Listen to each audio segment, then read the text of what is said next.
Eu amo a Deus porque Ele me amou primeiro. Pode sentar.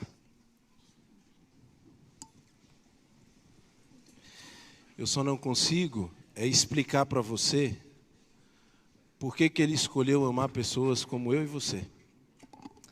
A Bíblia diz em 1 Coríntios capítulo 1, versículo 26, Irmãos, reparai, pois, na vossa vocação, visto que não foram chamados muitos sábios segundo a carne, nem muitos poderosos, nem muitos de nobre nascimento. Pelo contrário, Deus escolheu as coisas loucas do mundo para envergonhar os sábios, e escolheu as coisas fracas do mundo para envergonhar as fortes. E Deus escolheu as coisas humildes do mundo, e as desprezadas, e aquelas que não são, para reduzir a nada as que são, a fim de que ninguém se vanglorie na presença de Deus. Como alguém pode escolher as coisas tão loucas assim? Como que Deus pode escolher pessoas tão pecadoras como eu e você? Eu vim hoje compartilhar com você um pouco desse amor que eu senti de Deus. E eu quero, nesse momento, que você entenda que a história que eu vou contar para você não é um grande exemplo a ser seguido, mas é um grande exemplo a ser visto. E como diz a Cristo, para que vejam a ti e glorifique ao meu Pai que estás nos céus, porque só pelo amor de Cristo que eu posso estar hoje aqui falando para você. Eu sou um baiano, nascido no sul da Bahia, mas criado em Brasília. E os meus pais, eles foram a Brasília em busca de novas oportunidades. Eu tinha 2 anos, quase 3 anos de idade, quando os meus pais foram a Brasília. Quando chegamos lá, nós tivemos que morar nas cidades periféricas de Brasília. Não tinha muita coisa. Aquele lugar não tinha muito a oferecer. E então nós moramos na favelinha do Areal e esticamos as nossas tendas ali na cidade do Areal. E a nossa primeira casa foi uma casinha de lona e madeira. E o chão batido. Assim, chão mesmo. A minha mãe, ela varria aquele chão, parecia que não era de terra. E logo depois, passou o tempo, meu pai ficou rico. E construímos uma casa de madeirite agora. E casa de madeirite, naquele momento ali, era coisa granfina. Eu não entendia nada do que eu estava vivendo ali. Sabe por quê? Porque eu cresci em meio às mazelas da vida e era muito feliz. Eu me lembro com 8 anos de idade, não tinha nem luz e nem água encanada nessa cidade. Então era o caminhão-pipa, passava nos túneis colocando água, e era água que era utilizada para tomar banho, para cozinhar. E a luz era na vela e na lamparina. E a minha maior diversão com 8 anos de idade era tomar banho na caixa d'água dos outros para não sujar a água da minha mãe. Só que vinha fogo cruzado de lá, né? Outros vinham tomar banho na nossa caixa d'água. Daí crescem as grandes rixas de facções. Estou falando para você. E o tempo foi passando, e se tinha algo que eu sempre fui, foi observador. Eu observava ao meu redor e era constante a venda de drogas, tráfico de drogas naquele lugar, corpos sem vida. E a criminalidade não começa quando alguém se caracteriza e coloca uma arma na mão. A criminalidade começa quando você, com 8 anos de idade, entra no mercado com uma Havaianas velha e sai com uma novinha sem ninguém saber.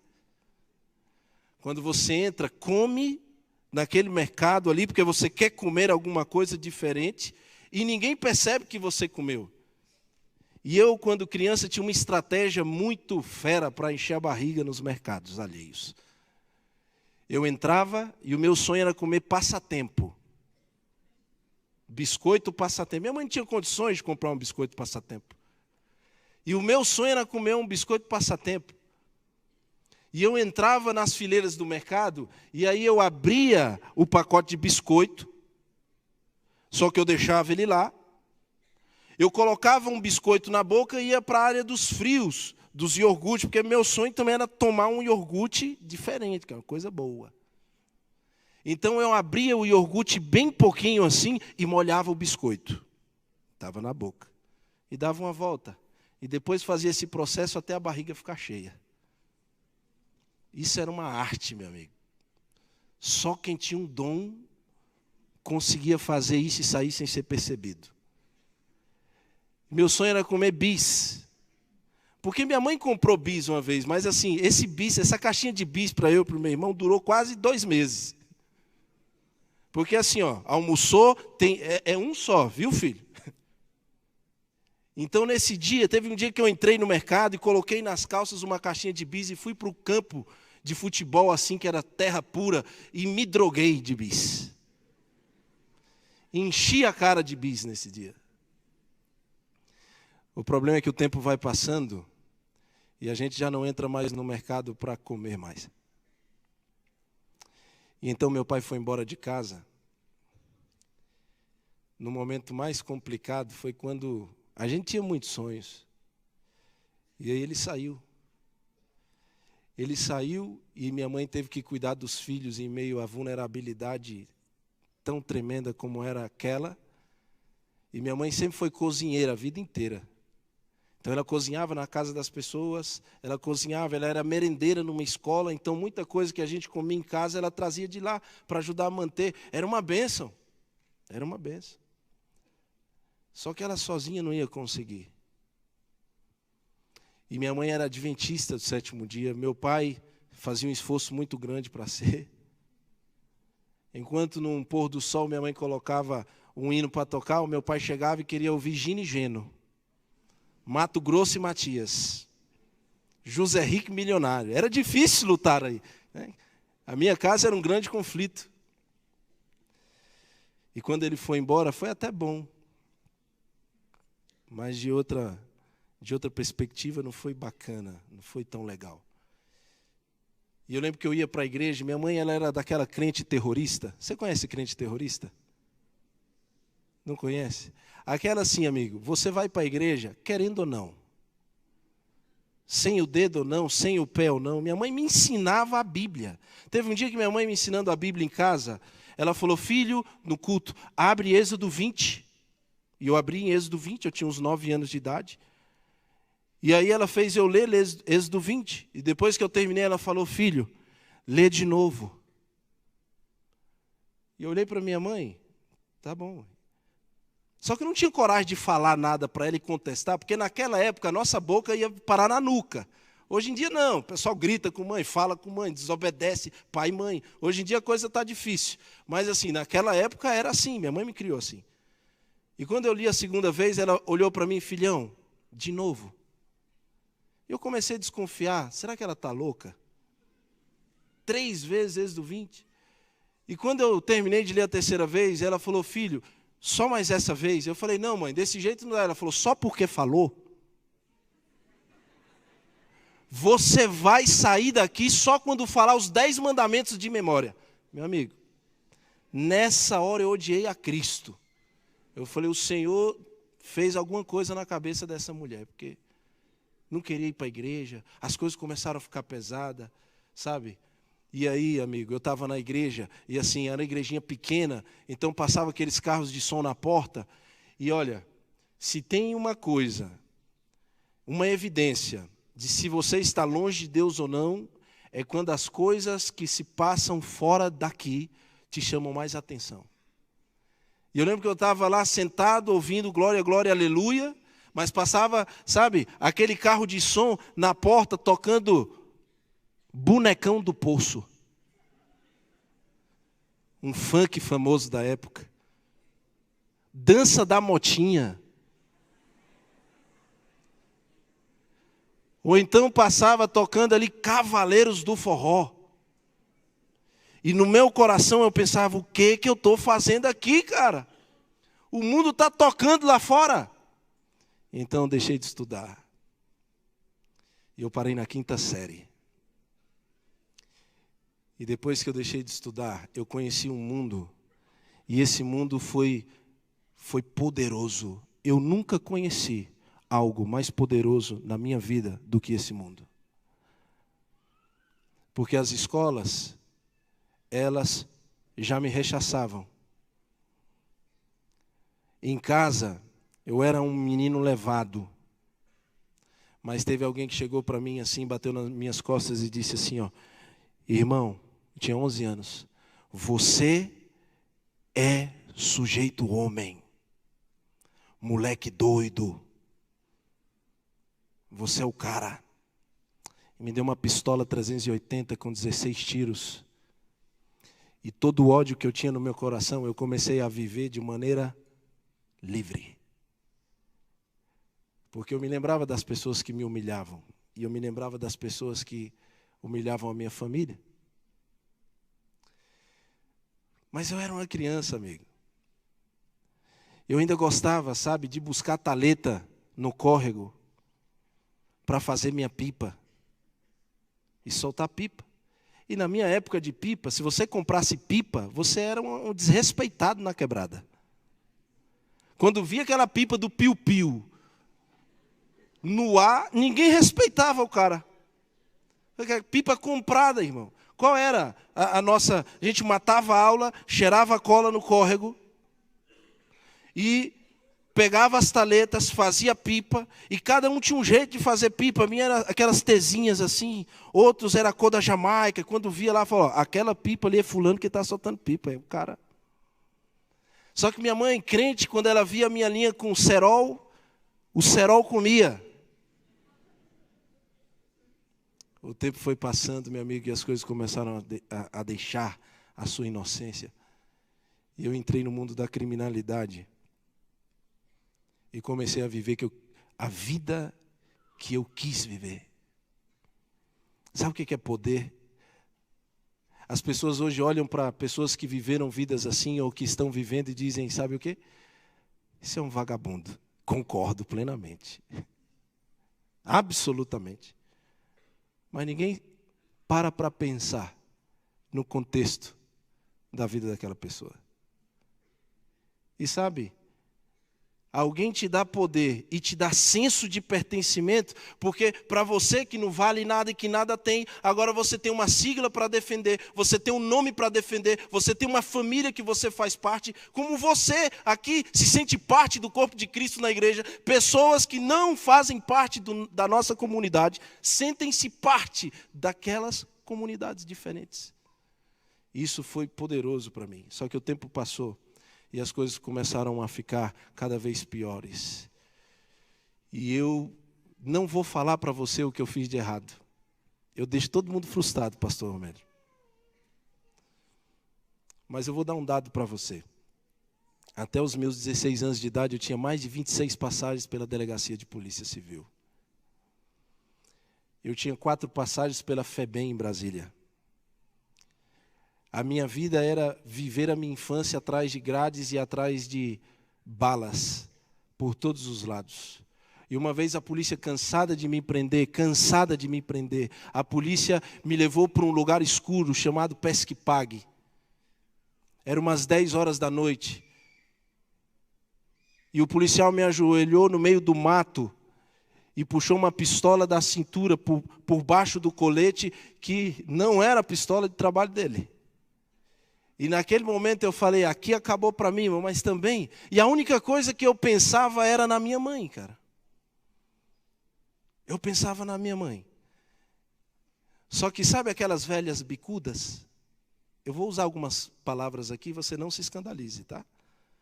Aquelas mulheres ali que ficam olhando a vida dos outros na cidade. Ela sai para varrer a porta de casa para olhar a vida alheia, para ficar comentando... Pois esse povo, ele também...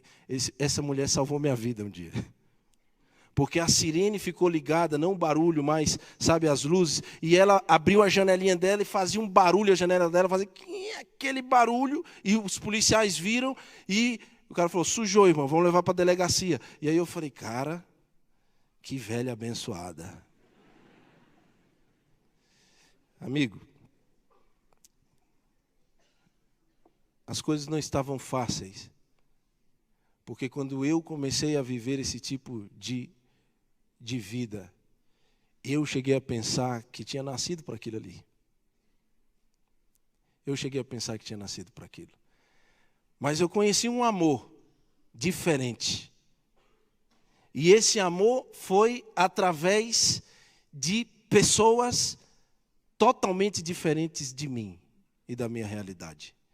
E eu tinha ficado uma temporada agora recluso, e agora fui para o semiaberto, e no semiaberto eu passei mais um ano saindo os finais de semana, e nessa época eu tinha quase 18 anos já. E eu liguei para minha mãe quando saí do fechado para o semiaberto, e falei, mãe, eu estou saindo agora os finais de semana, e eu estou indo para casa. Então, deixa aquela comida bacana pronta, eu quero tomar um banho quente, e voltar a utilizar normalmente o banheiro. Coisa simples, né?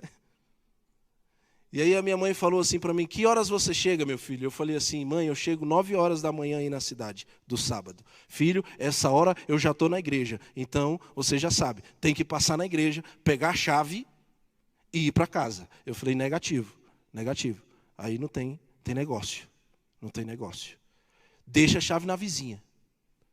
Como é que eu vou deixar minha chave na vizinha? Eu falei, mãe, deixa a chave na vizinha. Eu não vou deixar a chave na vizinha, esse povo pode entrar lá em casa. Eu falei, mãe, quem é que vai entrar lá em casa? Quem é que vai roubar lá em casa? É a gente que rouba os outros. Já nesse momento era meu irmão traficante, meus primos traficantes. Quem é que ia mexer com essa família? E o mal que eu comecei a trilhar, agora estava se enraizando em outras pessoas da minha família. Quem é que ia mexer com essa família? E aí minha mãe deu um grito no telefone que eu lembrei da boca torta, irmão. Eu falei, eu vou lá pegar a chave. E eu saí no sábado pela manhã, coloquei minha mochilinha nas costas do semiaberto. E eu vou dizer para você assim, não se escandalize, tá? Mizuno no pé, tatuagem nas pernas, aquela bermuda folgada mostrando a cueca, aquela camisa folgada, aquela prata no pescoço, aquela prata nesses 3 dedos aqui, um boné e um bigodinho de ladrão de bicicleta. E eu comecei a andar, e andando de um jeito que você não imagina. Minha mãe chamava de demônio do espírito penso. Por quê? Porque você já viu que todo bandido, traficante, ele anda assim com a cabeça meio torta, meio ameaçando as pessoas. E eu cheguei na porta da igreja, tinha uma irmã lá, e eu falei, e aí, irmã? A irmã tomou um susto, pensou que eu ia assaltar ela, cara. Eu falei, calma, irmã, chama fulana aí que eu quero falar com ela. Aí sai a minha mãe, me dá um abraço forte, eu dou um abraço na minha mãe, e falei assim, mãe, cadê a chave de casa? Eu quero ir para casa. Ela pegou a chave da bolsa, entregou. Quando eu segurei a chave, ela deu uma seguradinha e falou, meu filho, já está aqui, né? Irmão, vou te traduzir, o nome disso é casinha, arapuca. Isso aí só criminoso que faz. E eu pensei que era criminoso, inteligente, bandido, malandro. Minha mãe fez uma casinha para mim, irmão. Eu via isso na cadeia. O cara falava, não, vamos ali e tal. E não voltava. E minha mãe fez isso comigo, cara. Eu me senti ofendidíssimo. A minha honra de criminoso. Eu falei, como é que eu caio numa dessa com minha mãe? E eu entrei na igreja, ela gritou comigo, eu tirei o boné, eu estava careca, com 65 quilos. Hoje eu tenho 88. Você tem ideia como é que é. E eu estava com o olho roxo, porque eu tinha tomado 3 pontos dentro do olho, com um problema que eu tive lá, um momento de muito afeto e carinho lá no semiaberto. E quando eu entrei, irmãos, a igreja toda estava olhando para mim. E quando essa igreja olhou para mim, o pessoal, eu senti um ódio. Sabe, uma das coisas que me levou para o mundo da criminalidade foi o ódio. O ódio, irmão. Eu tinha ódio constantemente. E eu usei drogas. maconha, cocaína, cola, tiner, bala, LSD, êxtase, doce, haxixe. E na época em Brasília não existia crack, era merla. Era o crack em pasta. E aquele cara que um dia me abraçou e falou que eu era sujeito homem, ele sabia o que estava fazendo, porque os meus pais trabalhavam com cobrador de lotação, motorista, minha família. Então eu aprendi a dirigir com 10 anos de idade, muito cedo. Por quê? Eu esperava eles chegarem à noite, 11 horas, para lavar o carro, para poder estacionar, dar uma voltinha e ganhar 5. Era isso. Então comecei no mundo da criminalidade, pegando um carro com 180, 200 quilos de droga de um lugar e levando para outro e ganhando isso em drogas. E eu era um menino de 12 anos que tinha acumulado 10, 12 quilos de drogas escondidas, como pagamento daquilo que eu estava fazendo. E olha, você não sabe que status é esse. Você ter 12, 13 anos de idade com 12 quilos de drogas em sua mão. Meu amigo, eu comecei a comprar o que eu queria, viver o que eu queria. Eu ia nas festas da Mais.com, lugar que só entrava maiores de 18 anos, e festa onde favelado não entra, e eu chegava lá esbanjando dinheiro, pagando para entrar, silenciando pessoas com dinheiro corrupto, que causava dor, sofrimento às pessoas. E quando eu entrei nessa igreja, que a igreja olhou para mim, eu senti ódio no meu coração, porque o olhar do povo não era um olhar de seja bem-vindo, feliz sábado. O pessoal olhava, e você sabe quando você encara um bandido, como é que ele faz, né? Tu encara o bandido, ele está olhando o quê, irmão? E eu passando no corredor da igrejinha pequenininha, os irmãos me olhando, e eu falando para o irmão, está olhando o quê, irmão? E tu, irmão, está olhando o quê, meu irmão? O que foi, cara? Perdeu a noção? E minha mãe puxando, eu falei, esse povo aqui, mãe, povo preconceituoso, hein? Povinho aqui, só Jesus, hein, na vida deles. E minha mãe me puxando, bora, eu falei, esse povo aqui merece uma taca. Esse povo aqui não é de Deus, não. E ao invés de eu entrar na igreja e ficar feliz, o meu coração se encheu de ódio. E eu sentei no terceiro banco da igreja. E quando eu olhei para o lado, eu vi um anjo. Amém? A mulher mais linda da igreja estava lá. Meu amigo, que mulher maravilhosa, cara. Bonita, perfeita. Eu falei assim, meu Deus. E olhei para minha mãe e falei assim, mãe, não era assim? Eu falei, como é bom louvar o Senhor Jesus aqui na igreja. A minha mãe, conhecendo os filhos que tem, já me puxou e falou assim, fala, o que foi? Eu falei, não, a igreja da mãe está boa. Está boa. Se eu soubesse a mãe... E se tem uma coisa que, mãe, se a sua mãe é cristã, você precisa saber, todo mundo sabe da tua vida, cara. E dos teus problemas. Porque ela vai nas reuniões de fofoca intercessora.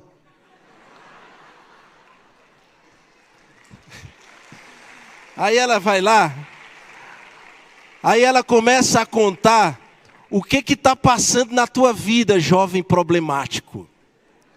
E aí ela falava, meu Deus, irmãos, orem, meu filho saiu no DFTV de novo. Os irmãos nem a matéria tinham visto, eu acho que buscava procurar para ver o que aconteceu. Meu filho fez isso, aquilo outro, está preso de novo, está aí de novo, está aqui de novo. Por isso que os irmãos estavam me olhando daquele jeito. E aí quando eu falei para ela, ela falou assim, mãe, quem é aquela moça ali? Eu falei para ela, aí minha mãe falou assim, aí eu falei assim, vou me casar com ela. Aí minha mãe falou, meu filho, o pai dela é policial militar. Meu irmão, na hora eu me benzi, eu falei, o sangue de Jesus tem poder, irmão. Porque se tem uma coisa que o bandido é, ele é crente em Deus, você pode ver, ele tem problema aqui com outra quebrada, que quando vai a matança acontecer, ele fala, não, fé em Deus, hein, irmão, vamos lá, que Deus vai nos abençoar. Vamos lá para o assalto ao banco lá, vai dar tudo certo. Ele é crente em Deus. Eu vou falar para você à tarde uma coisa. E quando a minha mãe disse aquilo, eu desanimei, amigo. Eu falei, não, minha irmã, isso aí não é para mim, não. Só que a irmã levantou e foi tomar água e deu uma sede muito grande também. E nessa sede que me deu, eu cheguei lá, a irmã está colhendo a água. E eu cheguei caminhando daquele jeito que eu já te expliquei. E ela está lá colhendo, eu cheguei junto, eu falei, vamos lá, se ela disser isso, eu vou falar aquilo. Se ela espanar, eu vou fechar a cara.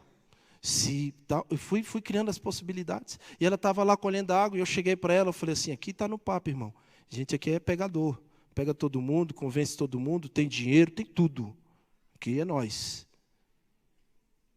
E aí eu cheguei nela e falei assim, e aí? Como é que é mesmo, irmã? Quando é que é os frevos da igreja aqui, as festas? Vocês têm festa aqui? Quando é que tem festa? E ela me olhou do pé à cabeça com nojo e disse assim, é verdade que você está preso? Eu vou falar uma coisa para você. Tem irmã que só porque tem Jesus no coração fala o que quer, né? E na hora eu falei assim, ó irmão, deixa eu te falar logo um negócio aqui para você ficar ligada. Fiquei ofendido. Mexeu Fiquei ofendido. E aí ela falou assim, e eu disse assim para ela, eu falei, ó, é verdade. Só que é tudo forjado, eu sou inocente nisso aí. As pessoas forjaram crime que não cometi, assumir crime dos outros, isso aí não tem nada a ver. O meu estilo é estilo favela, isso aqui não quer dizer que eu sou um cara do mal. Isso aqui é favela, irmã, favela é favela. Esse é meu estilo, esse sou eu, essa é minha vida. E acabou-se. Ela pegou e saiu. E aí no outro final de semana liguei para minha mamãe, estou chegando aí para pegar a chave, fica tranquila. E aí eu cheguei e fui com um cisnezinho dobrado, papel, que eu sei assim fazer várias artes, tá? Um cisnezinho dobrado de origami.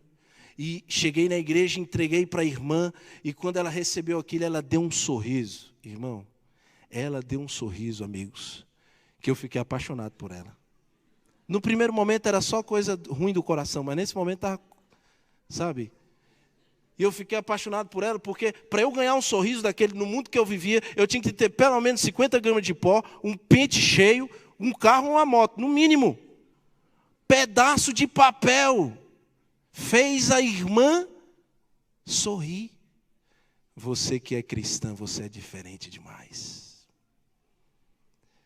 E a sua diferença não está no seu exterior, mas está no caráter que você carrega de Cristo Jesus. Que tremendo. Eu me apaixonei. E aí eu peguei aquele malandro velho, querendo conquistar, né? E eu falei assim, e ela disse, você comprou aonde? Eu fiquei super ofendido. Eu falei, foi eu que fiz, irmã. Como que comprou? Está ficando doida?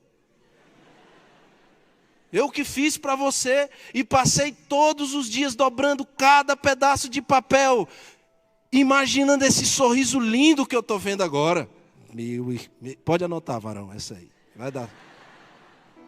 Quando eu falei isso para ela, ela se apaixonou, irmão. Só que o pai dela soube. E sabe o que ele me disse? Só coisa boa. Cara honesto, trabalhador. Minha filha tem um grande futuro. Tudo ao contrário disso aí. Eu queria encerrar esse momento contando para você. E vou pedir permissão para 3 minutos mais, pastor. Como que Jesus tem poder de transformar corações criminosos. Gente ruim. Gente que odeia. Gente que vive uma vida totalmente contrária à nossa vida hoje. E nessas idas na igreja, Deus começou a tocar meu coração. Eu já não ia mais para me encontrar com ela. Mas eu me lembro que eu chorei 6 meses na igreja, me arrependendo de todos os pecados que eu tinha cometido. Até um glória, glória, aleluia fazia eu chorar, irmãos. E logo ela engravidou, que eu não valia nada mesmo. E o pai dela botou ela para, sair. E ela foi morar lá no barracão da felicidade. Só que eu ainda estava preso. E quando eu saí de condicional ainda, fiquei mais 3 anos assinando todo mês. Só que agora eu fui vender din-din sorvete para manter a minha família, porque Deus tinha transformado, ou melhor, começado uma transformação no meu coração. Só que o crime estava lá, meu irmão estava lá, dinheiro, primo lá, todo mundo lá. E eu ouvi assim, cara, que vida é essa? No sol quente, se humilhando, R$1 e R$1. Você é favela, irmão. Você nasceu para isso aqui. Nós somos isso aqui. Ninguém vai tirar isso aqui de nós. Não existe. E eu ouvia de algumas pessoas assim, amigo, quem é do mar não enjoa. Mas eu tinha uma mãe de joelhos por mim. E eu comecei a vender din-din sorvete nas ruas, nos semáforos. E logo depois Deus colocou algo no meu coração de estudar em uma universidade adventista. Só que eu tinha parado na 5ª série. Tinha voltado a estudar dentro do sistema. Que base eu tenho acadêmica para estudar? Então eu me tornei um colportor evangelista, amém? E meu amigo, eu comecei a vender nas bocas de fumo da minha cidade. E eu chegava em cada boca de fumo da onde que eu tinha criado. Onde que eu fui criado. E quando eu dizia assim, eu vou para uma universidade estudar. O Léo, finado amigo meu, dizia assim, tu vai estudar o quê, rapaz? Tu não vale nada, cara. Tá aí na igreja aí por causa de mulher. E aí eu mudei o discurso. Sabe qual é o discurso que eu tinha agora nas bocas de fumo? Eu falava assim, irmão, como é que é? Tá todo mundo de boa? Já fumou um? Tá sossegado? Todo mundo doidão? Estou vendendo livro aqui, sabe para quê? Olha o argumento. Vou representar a quebrada lá na UAP, na Argentina. Ah, os caras ficavam poderosos, irmão. Como é que é? Tu vai para a Argentina, irmão? Tu vai descer para a Argentina mesmo? Vai representar a quebrada mesmo? Eu falei, estou falando para você, compadre, que eu vou. Tu não vai dar mole lá não, né, irmão? Eu falei, tu já viu eu dando mole aqui no crime, compadre? Tu acha que eu vou dar mole num negócio desse aí? Meu irmão, os caras compravam de 5, 10 livros. E era à vista, viu, irmão? Primeiro mês, vendi R$28 mil em livros. Eu chegava na associação, todo mundo, meu Deus, você comportou quanto tempo? Eu falei, não, a primeira campanha. Rapaz, você está vendendo aonde? Deus é bom, irmão. Deus é bom, irmão. Deus é maravilhoso, irmão. E era só à vista, então ninguém entendia, não chegava um cheque, não chegava um cartão, mas é só à vista. Eu falei, é porque lá onde eu estou vendendo, o pessoal amarra dinheiro com barbante. Amigo, eu gosto de contar, eu escolhi na minha vida contar a minha história assim. Porque é uma história de pessoas feridas, de pessoas mortas, de uma família que ainda sofre. Que o meu irmão, sendo mais novo que eu, pegou 42 anos de cadeia. Está preso há 4 anos. A minha família sofre, pessoas se feriram, ficaram para trás. Só que eu prefiro contar de uma forma que você entenda o poder de Deus e não quão ruim nós somos sem Deus. E eu desconfio de pessoas que vêm pregar ou falar da vida passada que viveu, mas que só fala daquilo que foi e de quão ruim foi nas mãos de Satanás. Amigo, eu vim falar para você aqui de um amor capaz de romper todos os preconceitos, todos os problemas e nos dar uma vida nova em Cristo Jesus. Esse é o amor que eu vim falar para você aqui.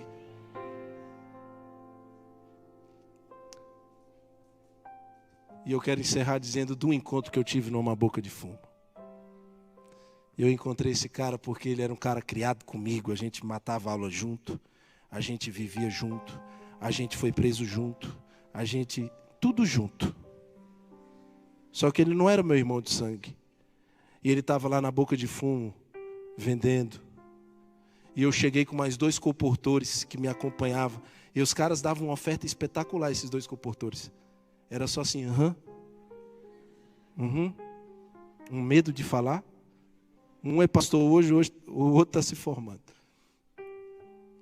E eles me acompanhando, e eu cheguei lá, estava o João Paulo, bigodão, bonezão, todo. Eu falei, João Paulo, estou aqui vendendo livro aqui, irmão, vou para a Argentina, vou fazer um curso superior, né, amigo? E ele falou, irmão, todo mundo está falando isso. O que se comenta nessa cidade aqui é que tu ficou doido, que vai descer para a Argentina, que vai estudar, que vai dar a volta por cima. Cadê os livros, irmão? Eu falei, o livro está aqui, quanto é que é? R$100, pagou na hora o livro. Está aí, irmão, fortalece, é desse jeito. Só que vinha subindo um cara chamado Playboy. Playboy porque o pai dele era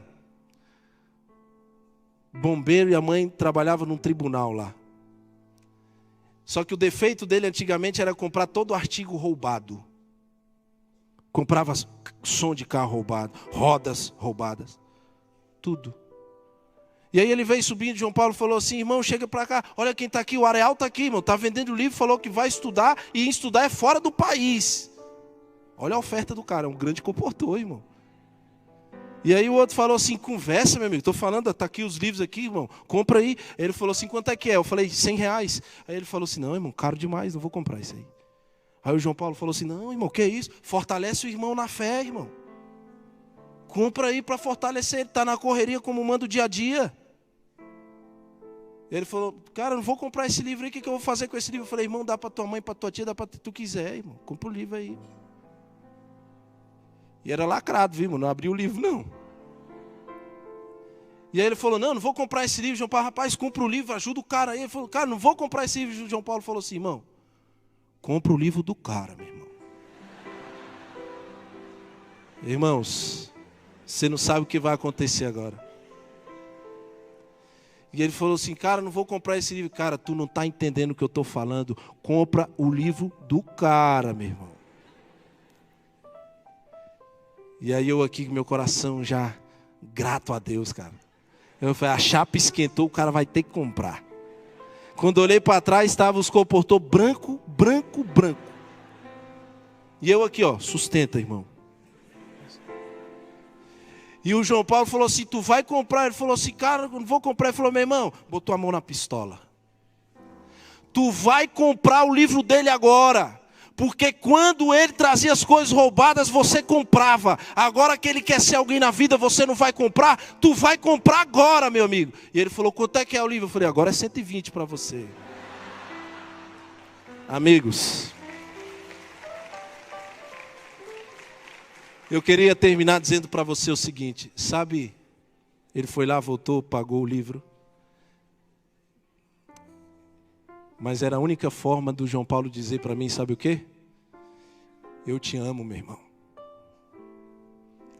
Eu considero você. Eu estou do teu lado. A gente precisa entender a linguagem diferente do amor. Das pessoas que não sabem dizer amor ou eu te amo de outra forma. E numa visita a uma casa, tudo mudou na minha vida. Depois desse dia. Você quer saber? Você precisa continuar firme. Para que à tarde a gente possa ter um encontro com Jesus. Que Deus possa te abençoar. Mas hoje eu vim aqui dizer para você que eu amo a Deus, mas porque Ele me amou primeiro.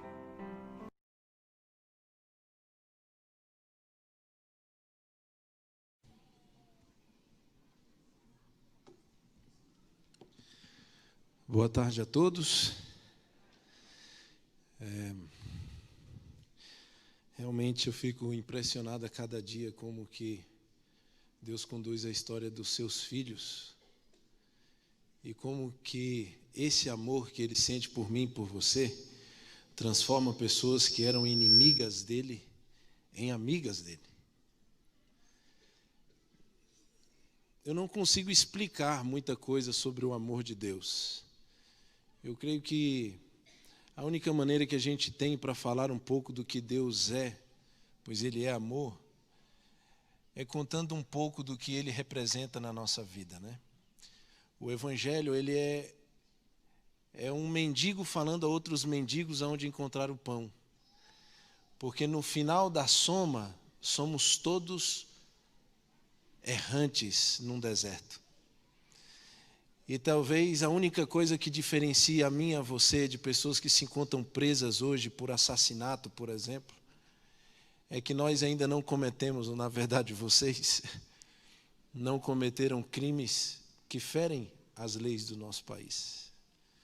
Mas diante do tribunal eterno, todos estamos sobre igual condição. Por isso, todos precisamos desse amor tão poderoso. Eu estou tão feliz, porque eu encontrei um amigo aqui hoje, agora à tarde, que comportou comigo lá naquela época, naquele lugar. E ele, está aqui o Ronaldo Guedelha, trabalha aqui no NASP. Nós comportamos lá e ele sabe de tudo, mas ele sabe demais.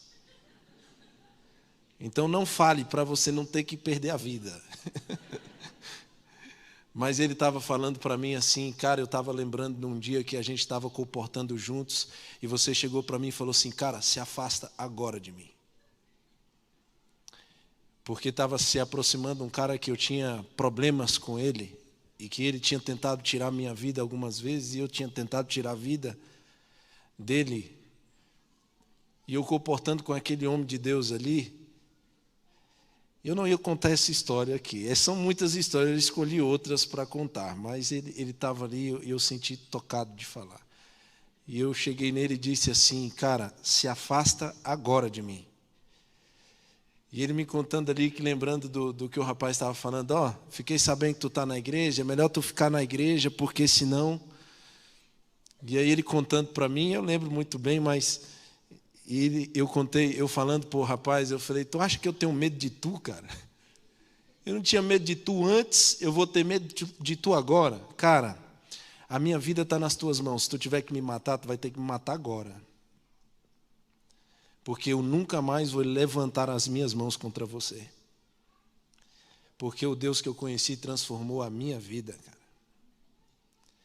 E eu me lembro do Passarinho, era o apelido dele. Ele chorou, me abraçou e falou, no fundo, eu não aguento mais essa vida. Então ora por mim. Só o amor de Deus pode transformar inimigos em amigos. Em amigos. Eu quero contar para você como é que eu cheguei até aqui. Porque muita gente me vê falando hoje assim, todo trabalhado na Mary Kay, e acha assim, não é possível que esse cara aí foi... Amigos, eu vou abrir uma história para vocês aqui hoje, que eu evito falar, porque eu falava antes, e quando eu saía da igreja, quando eu não era pastor, a metade da igreja adorava e louvava o nome de Deus, e a outra nem na minha cara olhava. Nós nos perdemos como igreja em algum momento da nossa trajetória. Porque eu tive traficantes, assassinos e gente aparentemente do mal comprando livros e financiando um sonho pastoral, mas eu tinha irmãos da igreja que não acreditavam no chamado de Deus para a minha vida. E aí eu fico me perguntando, aonde nós nos perdemos como igreja? Em que nós estamos com Jesus, vivemos com Jesus, caminhamos com Jesus, comemos o que Jesus nos diz para comer, mas não cremos mais nos seus milagres. Judas Iscariotes do reavivamento. Gente que está, mas não crê mais. Eu me frustrei quando eu comportei, mas Deus também falou fortemente ao meu coração. E nessa campanha de comportagem eu visitei um lar que mudou a minha vida. Mudou a minha vida. eu vou adiantar só uma parte. Hoje eu tenho 10 anos de casado com a filha do policial, sabia disso? É a única coisa que eu roubei que eu não me arrependo, irmão. Foi a filha desse cidadão. E hoje ele é um pai para mim. Mas ficou 5 anos sem falar comigo, tá? E quando eu estava comportando aí no Areal, eu visitando as bocas de fumo e tal, mas eu também batia de porta em porta para vender para as pessoas. E teve uma casa que eu entrei que conheci eu falei com uma senhora, que essa senhora ela falou algumas verdades para mim que eu não gostaria de ouvir. Mas antes de falar isso, 3 anos depois que eu tinha saído do fechado, do semiaberto, eu estava entrando na rua que eu fui criado, mas a minha mãe já não morava lá, minha mãe tinha saído para ver se as coisas mudavam, mas minha tia estava. Mas quando eu tinha 14 anos de idade, tinha uma senhora lá na rua que tinha um coque assim na cabeça e que varria a porta de casa, que a especialidade dela era entregar as pessoas. Ela saía, varria a porta de casa, aguava primeiro que não tinha asfalto, aguava a porta de casa, varria, e 5 minutos depois que ela entrava, a polícia chegava. E a gente que estava aqui na boca, aqui no movimento, começou a desconfiar, foi um do outro. Meu irmão, tem alguém entregando a gente aqui. E o chefe, quando fala, ele é vivo ainda. Eu tive um encontro com ele ano passado. Você não sabe o que ele falou para mim. O cara está rico. Você não sabe o que ele falou para mim. Vou falar já o que ele falou para mim. Tá? Mas eu ali, a gente discutindo, quem é o culpado, quem é o X9 que está aqui, quem está entregando. E eu, menino, falei para você que sou um cara observador. Sempre olhando a senhorinha. Eu falei, essa velha tem um problema, irmão. Essa velha, ela é caguete. E os caras falavam, conversa, moleque, né? Que nada. Eu falei, essa mulher está entregando nós. Que nada. Obrigado, cara. E um dia ela saiu para varrer, eu peguei um revólver, cheguei perto dela, falei, senhora, puxei o revólver, falei, nunca mais a senhora vai varrer essa porta dessa casa aqui. A senhora está me ouvindo? Ela entrou, meu amigo, bateu o portão. E a polícia parou de chegar. E depois eu, moleque, comecei a falar para os mais velhos, vocês não são bandidos? Nada, rapaz. Vocês não entendem nada, vocês têm que viver muito ainda. Falta inteligência. Uns caras com cara de mal desse, tudo tonto. Sabe, cara, eu louvo o nome de Deus que minha mãe me ensinou a ser inteligente. E quando eu encontro um preso na Papuda, que é um lugar, um complexo penitenciário adventista, que a mãe me pede para visitar, eu chego no pátio e vejo a capacidade daquele cara em gerenciar, em manipular as pessoas no pátio, e eu vejo um cara inteligente. Eu não conheço um adventista preso que está num artigo simples. É triste isso, irmão. E aí eu fico observando o cara, sabe onde é que ele aprendeu a liderar? No clube de desbravadores. No clube, ele fala bem, porque na cadeia não manda quem é o mais forte, o mais bonito. Manda quem sabe articular melhor, manipular a massa melhor, convencer a massa melhor. E o cara, ele passava a lição da escola sabatina, cara. Agora ele está do lado errado, e o diabo sabe o dom que ele tem, e está usando. Eu não conheço um adventista que se afastou e hoje está preso lá, que eu visito, que é um fraco no crime. Não conheço. E é triste dizer isso, porque a gente se esqueceu deles. E aí, amigo, eu me gabando daquela situação, 3 anos depois que eu saio do semiaberto, eu volto, mas agora de camisa gola polo, um servo do Senhor, né? Já com a minha esposa ali, aquela. E quem é que está varrendo a porta de casa quando eu volto naquela rua? Já tinha asfalto, coisa bacana. Olha, eu tinha 14, nessa época eu tinha 20, 6 anos depois, 3 anos depois de semiaberto. E quando eu toco o portão da minha tia, eu com a Bíblia na mão, sexta-feira, ela está varrendo a porta assim, e ela olha para mim e... E eu olhei para ela, e ela... E eu falei assim, a senhora está com algum problema? Aí ela, não, é a primeira vez que eu vejo o diabo usar a Bíblia. Irmãos, eu desaguei a chorar. Porque eu me lembrei o porquê que ela estava falando aquilo.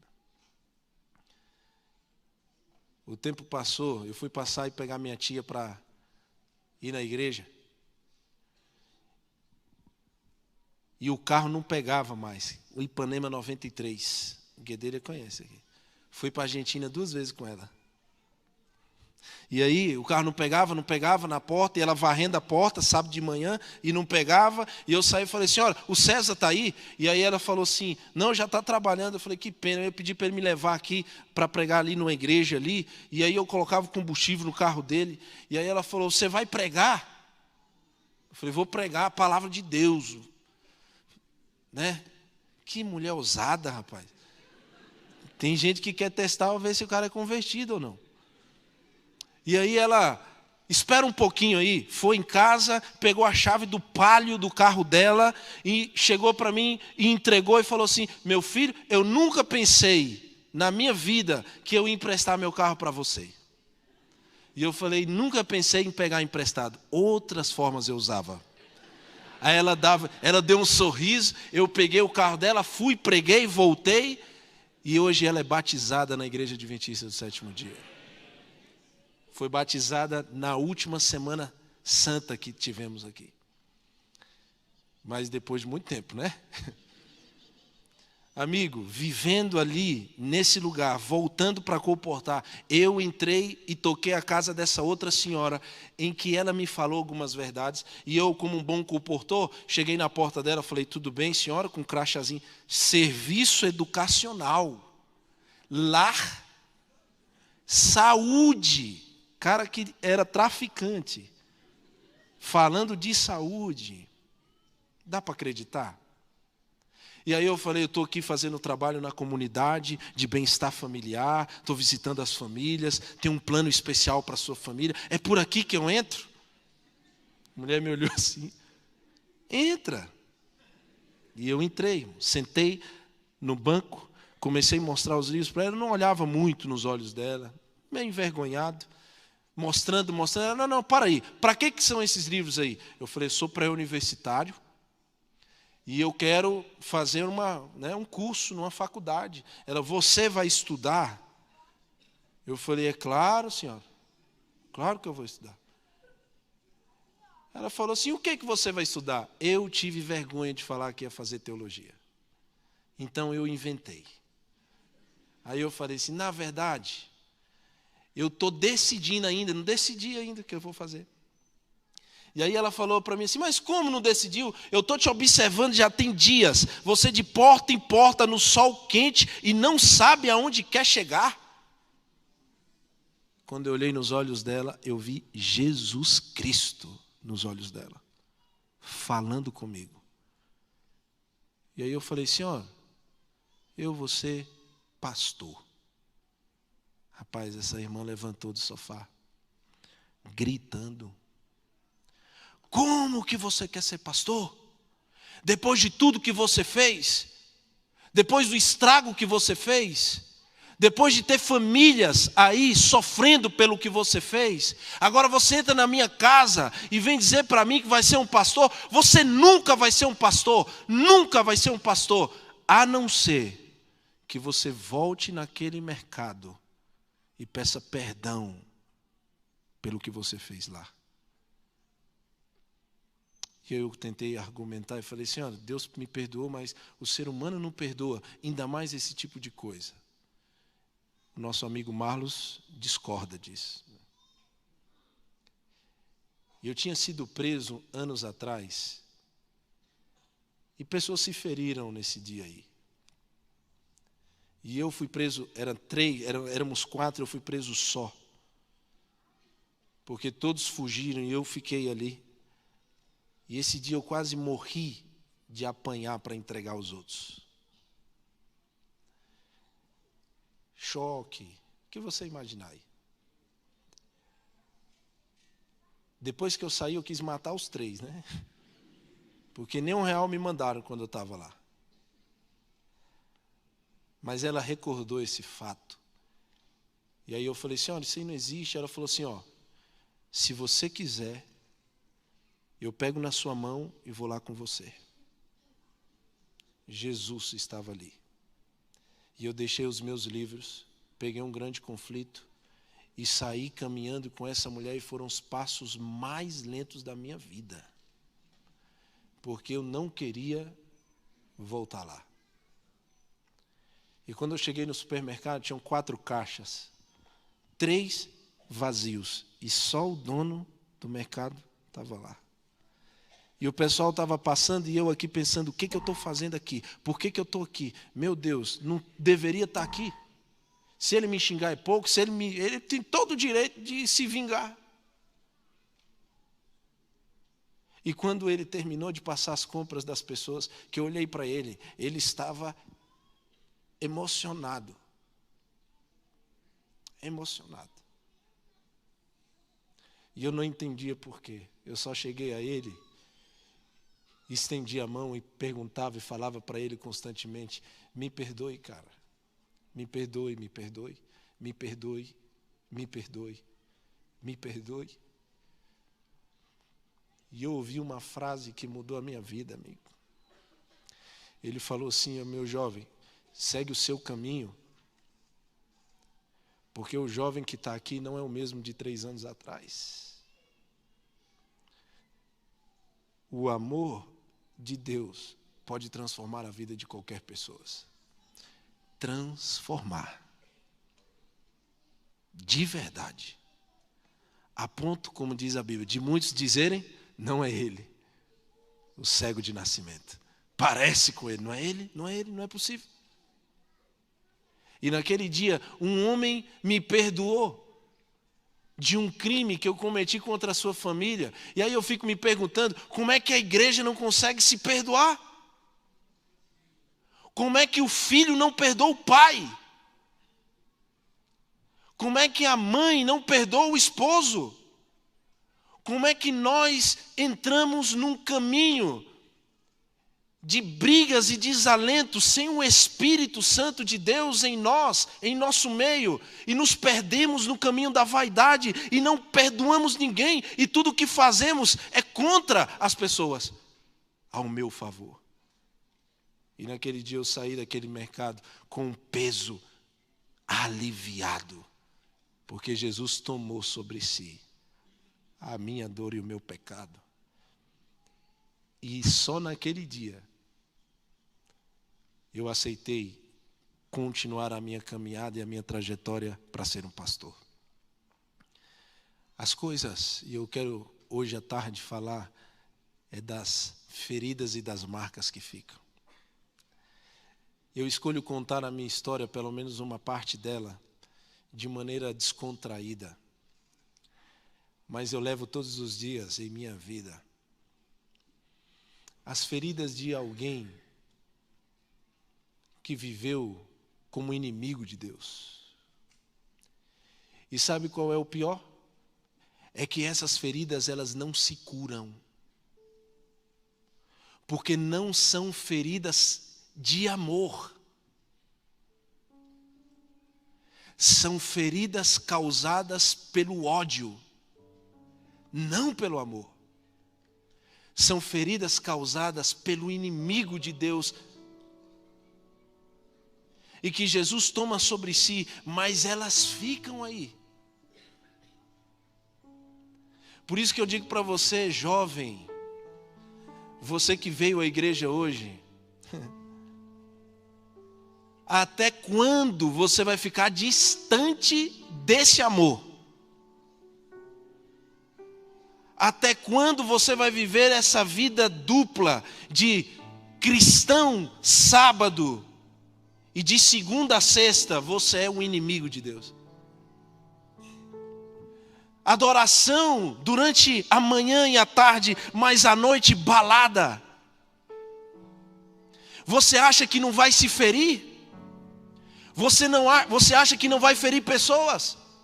Pois eu vou dizer para você, amigo, pois naquele dia comportando, Deus aliviou a minha dor e a minha alma. Mas eu entrei em casas de mães que falaram para mim: você está aí querendo ser o bonito, mas o meu filho morreu por sua culpa. Você quer ser um pastor, mas o meu filho continua nessa vida, e foi você que convidou ele, foi você que levou ele, vocês não são amigos. A gente pensa que as marcas e as feridas só são em nós, mas ao nosso redor tudo se desmorona também. Aí Jesus enche a gente de amigos especiais, para ajudar a gente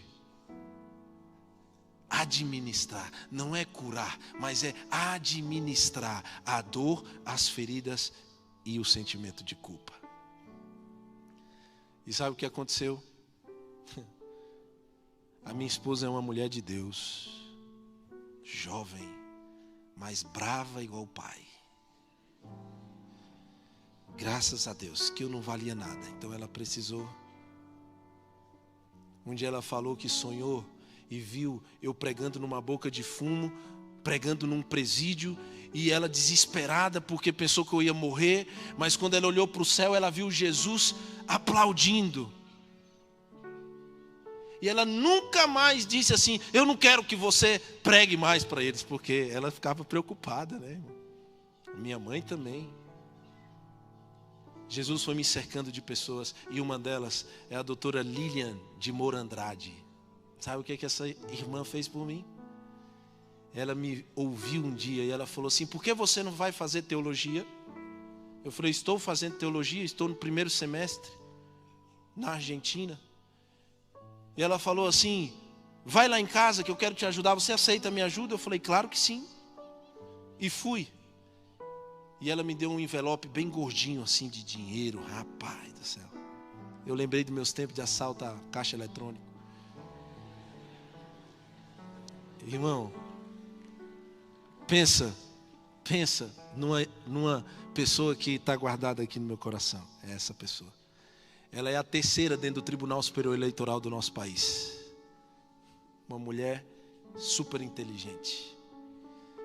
E aí ela me deu esse dinheiro e falou assim: ó, eu vou mandar para você R$1.000 por mês, tá bom? Até você se formar. Eu falei: não. Quem está aí passando aí sabe, né? Sabe que seria uma bênção, né? 1.000 por mês. E eu tinha 2 filhas já. Mas deixa eu te contar, quando eu fui para a Argentina, algo tremendo aconteceu.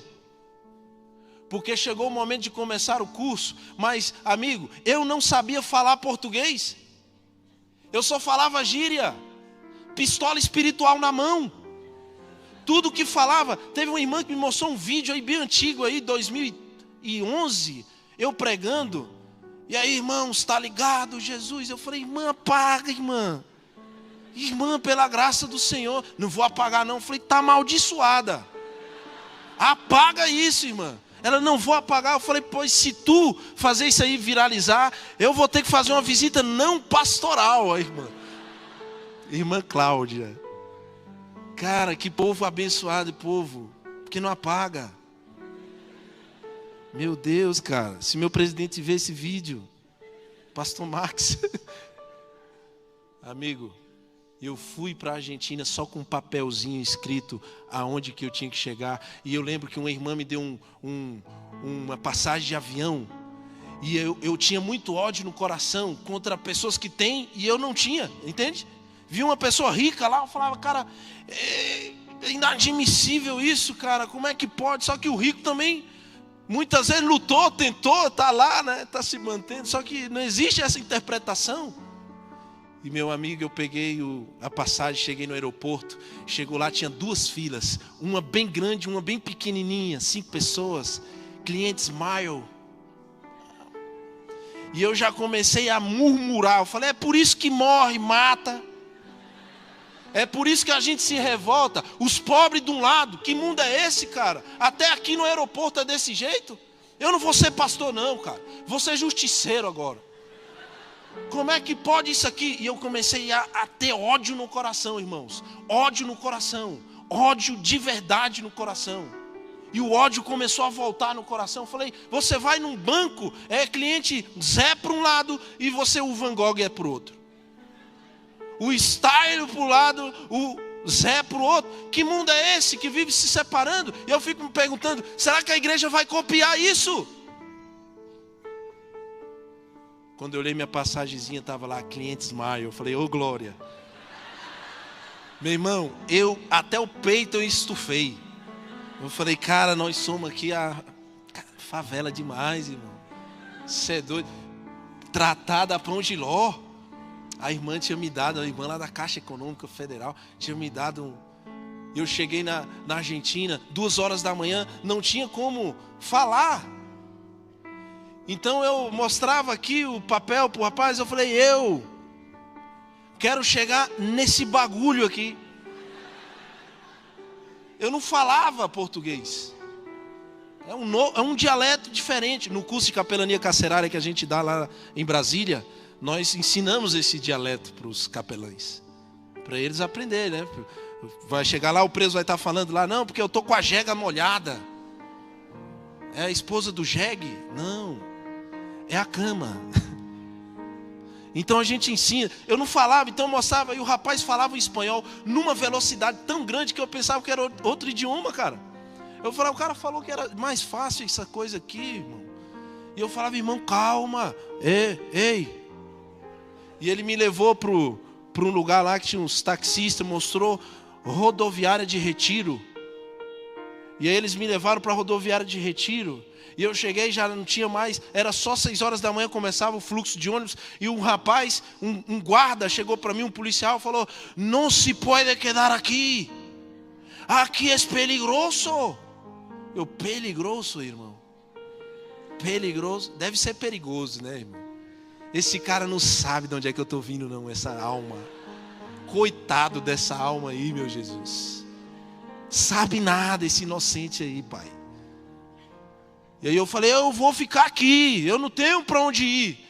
Ele falou, não, eu falei, não, vou ficar. E coloquei minhas 2 malas assim e deitei em cima, que se alguém fosse me roubar, tinha que me acordar primeiro.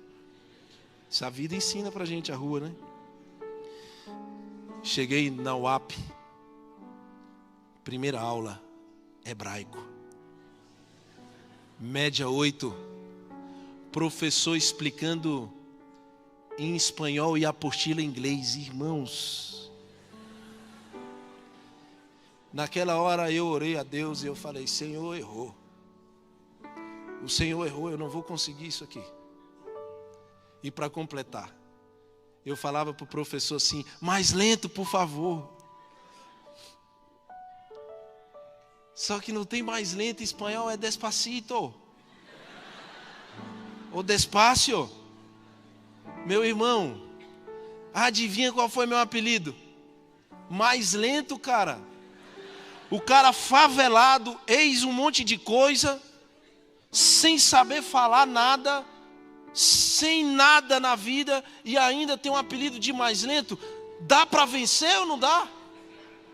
Tudo contribui para... Cara, eu tinha muito ódio no coração dessas situações. E o pior é que quando alguém não entendia qualquer outra pessoa, outro levantava e falava, mais lento, por favor. Aí os caras ficavam me zoando, os amigos ali de teologia, sabe, né? São pastores, são humanos, né, irmão? Eu olhava para os caras, dava um sorriso, porque a doutora Lília me ensinou, nunca perca o decoro. Sempre pode ser a pior situação, padrão. Só que eu olhava, dava um sorriso, mas no meu coração eu orava a Deus, eu falava, Senhor, deixa eu pegar só um de taca, porque se eu pegar um, os outros vão respeitar tudo, Deus. É para isso que o Senhor me chamou, para ser humilhado. E eu falava para Deus, irmãos, o Senhor me chamou para ser humilhado? O Senhor me chamou para ser envergonhado aqui? É isso? Eu não dou conta de aprender. As palavras eu tinha que memorizar 25 palavras por semana. Eu conseguia no máximo 8. Era muita droga que eu vivi. Era muito problema que eu vivi. Como é que eu vou conseguir avançar? Não é que eu não queira, é que eu não consigo. É simples assim. Faz um milagre, Deus. Me dá só uma chance de lutar. Eu só quero conseguir. Eu só quero conseguir. E aí meu professor, Dr. Laurentio Ionesco, chegou para mim, um romeno, um cara europeu, um cara foi tradutor da Sociedade Bíblica Europeia, um cara doutor em música. Falou assim: Jeconias, vai para minha casa todo dia 3 horas que eu vou te ajudar. E ninguém acreditou, porque ele era um cara fechado, não falava com muita gente. Eu comecei a ir para a casa dele todo dia às 15. E ele começou a me ensinar as matérias. Começou a me ajudar. O cara fala 6 idiomas fluentes. Começou a me dar cultura. E aí ele falou assim: você precisa avançar. Você vai ler George Orwell. E ele me deu livros: George Orwell, Frederick Forsyth, Gabriel Garcia Marques, Victor Hugo. E no dia que eu li Os Miseráveis, eu me perguntei por que eu fumava maconha. Porque aquilo que era uma viagem de verdade, cara.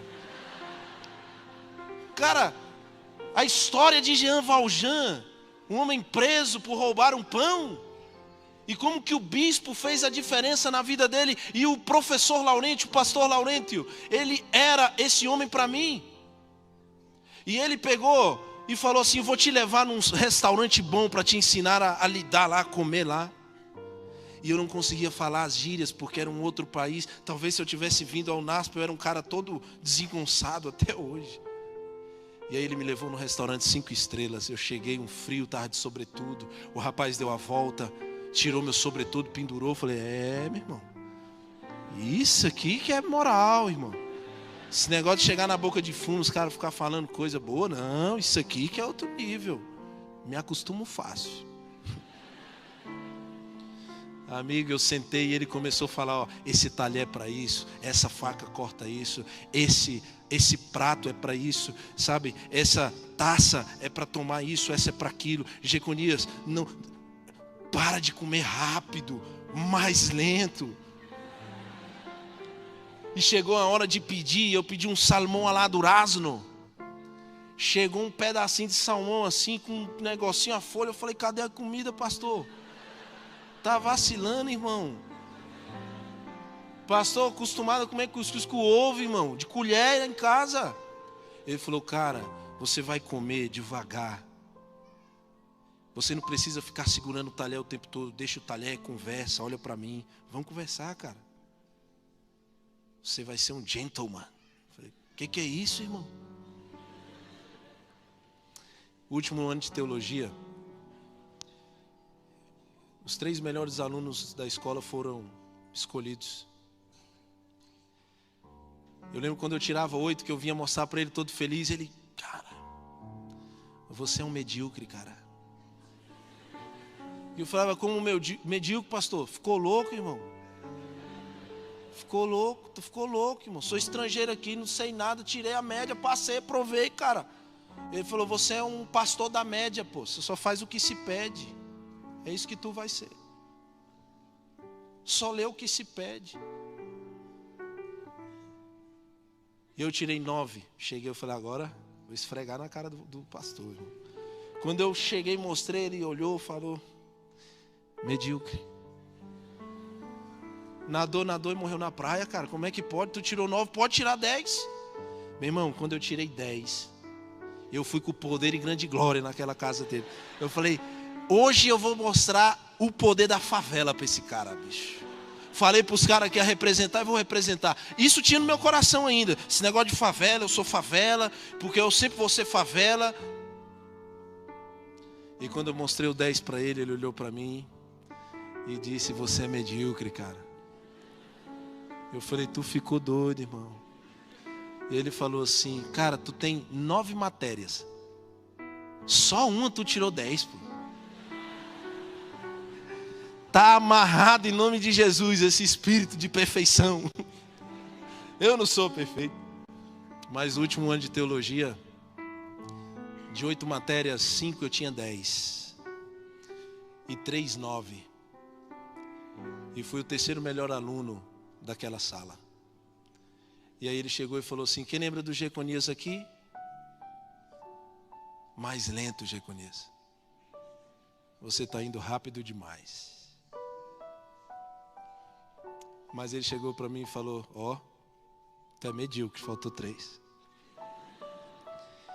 Quando eu voltei para Brasília, a igreja me chamou para cuidar dos ministérios que eu amo, para criar um ministério carcerário adventista. E hoje nós temos, pela primeira vez na história da igreja, na plaque, um ministério organizado, votado oficialmente pela igreja. 200 capelães espalhados nos presídios. Instalamos a televisão Novo Tempo para 15 mil presos. E temos mais de 800 almas ganhas para o reino de Deus, nesses apenas 2 anos e meio de ministério. Temos cuidado da ADRA e da ASA também. E o Senhor tem aberto muitas portas, mas quando eu voltei, a ONU fez um processo seletivo para nomear os embaixadores da juventude da ONU, que representaria o Brasil. E eu fui olhar o processo. Tinha que ter inglês ou espanhol fluente. E eu estava indo, não? Estava chegando aí de Argentina. E aí eu disputei. Passei a primeira fase. E na segunda, olha gente, só tinha granfino lá, hein? Cara formado em relações internacionais. Tinha que ser formado, era formado em teologia. E aí eu fui nomeado embaixador da juventude para as Nações Unidas, junto com 20 jovens desse nosso país. E eu comecei a viajar. E comecei a estar em ambientes de construção de políticas públicas. E comecei a estar falando, cheio de palavras escalafobéticas de Victor Hugo. O amor que Deus tem por nós é um amor que não só nos cura a alma, mas nos dá dignidade. Não é um coitado. É alguém que foi salvo por Cristo e que representa Cristo. Eu estava vindo para cá e eu tinha que gravar um programa no Rio de Janeiro, na TV Futura. E aí eu cancelei com eles e falou: não, por favor, a gente quer que você esteja no debate. Eu vou estar viajando, a prioridade para a minha igreja, eu vou estar viajando. Eu estou indo em São Paulo e o horário que vocês estão falando, eu estou chegando no aeroporto de Campinas. Procura uma sala lá, faz lá. E eu vim para cá, o motorista ficou esperando 1 hora lá, que eu estava ao vivo no programa, com eles falando sobre a política de drogas no Brasil. E como que ela tem entrado também debaixo das nossas melhores portas. Eu queria encerrar dizendo para você sobre Jean Valjean. O preso que saiu 19 anos depois por roubar um pão, mas que quando foi preso era retirado a sua RG e era dado para ele uma RG nova, amarela. E todo aquele que levava essa RG amarela eram presos. E ele chegava na cidade de Digne, onde o bispo Miriel morava, e buscou hospedagem. E na hospedaria ele falou: tem lugar, mas quando ele mostrava o documento, as portas se fechavam, porque ele era um ex-preso. E ele tentou várias hospedarias e não conseguiu. Então ele deitou no banco da praça, começou a chuviscar, diz o livro. E uma senhora chegou para ele, não aquela lá, aquela problemática lá, uma senhora de Jesus, e disse assim: você já tentou a casa do bispo Miriel? Vai lá, porque ele vai te receber. Só que Jean Valjean já estava cansado, então ele levantou. E o bispo, 300 páginas antes, ele nunca tranca a porta, você descobre no livro. E você fica assim: por que ele não tranca a porta?